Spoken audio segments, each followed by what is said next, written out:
Fikiria unasafiri maelfu ya maili kulinda heshima ya ufalme wako, ukiwa na yakini kuwa kiti chako cha enzi kiko salama nyuma ya milango 7 iliyofungwa huko Yemen. Lakini unapoingia katika jumba la mfalme unayemtembelea, unaona kiti hicho mbele ya macho yako, kikiwa kimebadilishwa kidogo ili kukujaribu akili yako. Kisha unapotaka kupita kuelekea kwa mfalme, unaona mbele yako kuna maji yenye kina kirefu. Unajipandisha nguo usiloane. Kumbe ni kioo safi kilichosakafiwa kwa ustadi wa hali ya juu. Hapo ndipo akili inapofika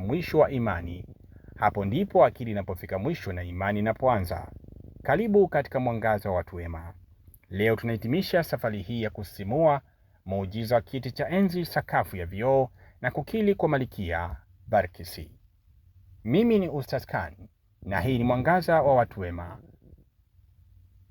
Mwangaza wa Watu Wema, hazina ya milele, hazina ya mali, hazina ya elimu na maadili, hazina ya elimu, maadili na hatima milele. Swali: ni nani aliyeweza kuhamisha kiti cha enzi cha Balkis kwa kasi ya ajabu? Na vipi sakafu ya vioo ilikuwa hoja ya mwisho ya kumfanya Malkia asilimu? Muujiza wa kiti cha enzi. Arshi.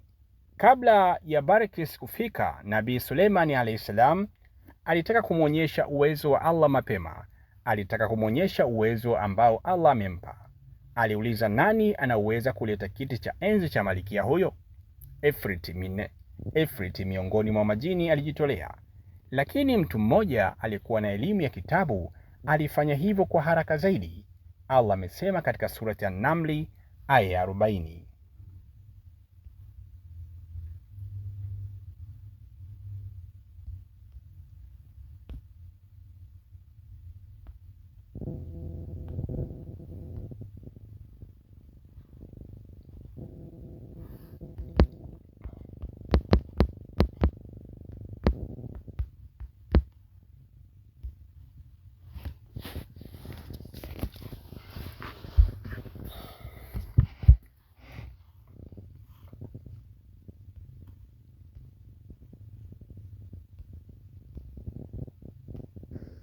Sema katika surat An-Naml aya ya 40, qala alladhi indahu ilmun min alkitabi ana atika bihi qabla an yartadda ilayka tarfuka.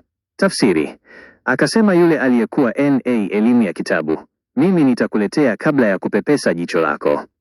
B. Jaribio la akili na sakafu ya vioo.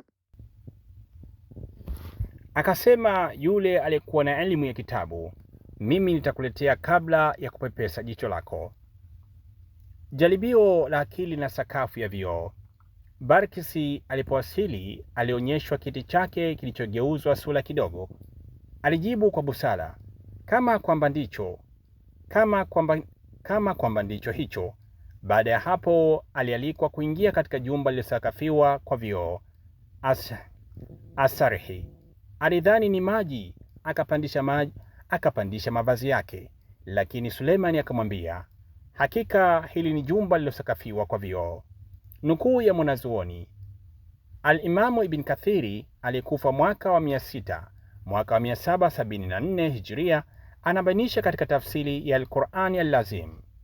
Hii ni asili ya Al-Imam Ibn Kathir aliyekufa mwaka wa 774 Hijria anabainisha katika tafsir Al-Qur'an Al-Azim, inma arada Suleimanu an yuriyaha malikan a'azza min malikiha wa sultanan a'zama min sultaniha. Tafsiri: hakika Suleiman alitaka kumwonyesha ufalme wenye nguvu kuliko ufalme wake na mamlaka makubwa kuliko mamlaka yake.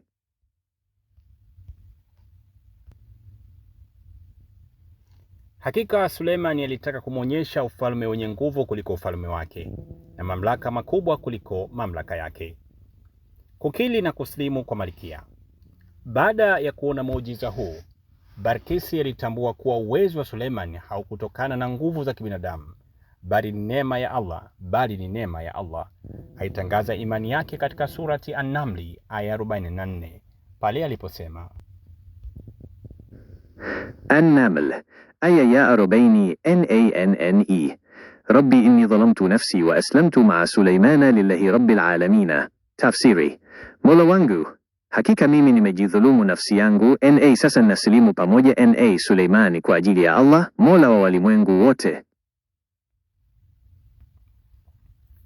Akasema, Mola wangu, hakika mimi nimejidhulumu. Mola wangu, hakika mimi nimejidhulumu nafsi yangu, na sasa nasilimu pamoja na Suleimani kwa ajili ya Allah, Mola wa walimwengu wote.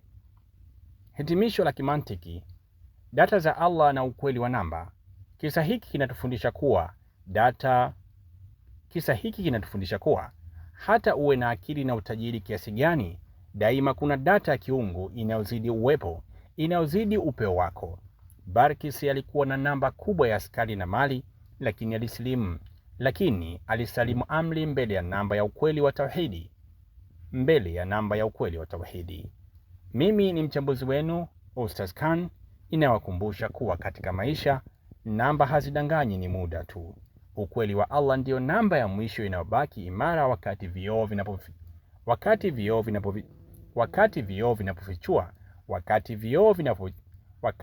vinapofichua udhaifu wa macho yetu.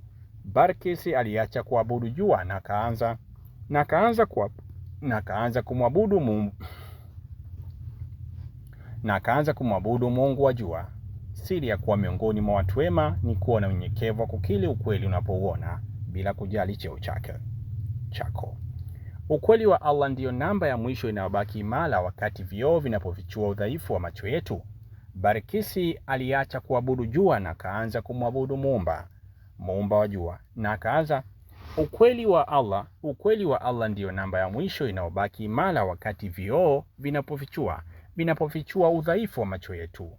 Barkisi aliacha kuabudu jua na akaanza kumwabudu muumba wa jua.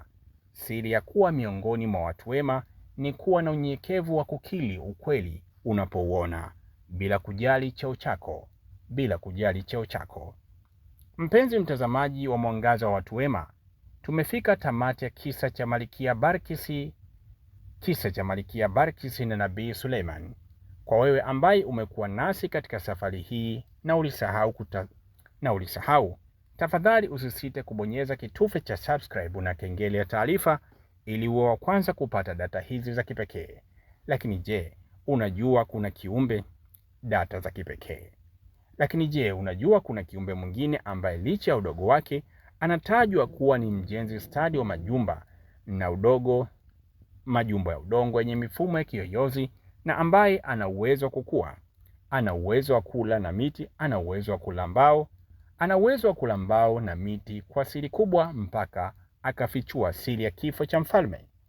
Katika video yetu ijayo tutazama katika ulimwengu wa chini ya ardhi, ulimwengu wa siri ya chini ya ardhi, siri ya mchwa. Katika video yetu ijayo tutazama katika ulimwengu wa siri wa chini ya ardhi, siri ya mchwa, mjenzi stadi, uadui na siri ya fimbo ya Nabii Suleiman. Jiunge nasi katika safari hii ya hazina ya elimu,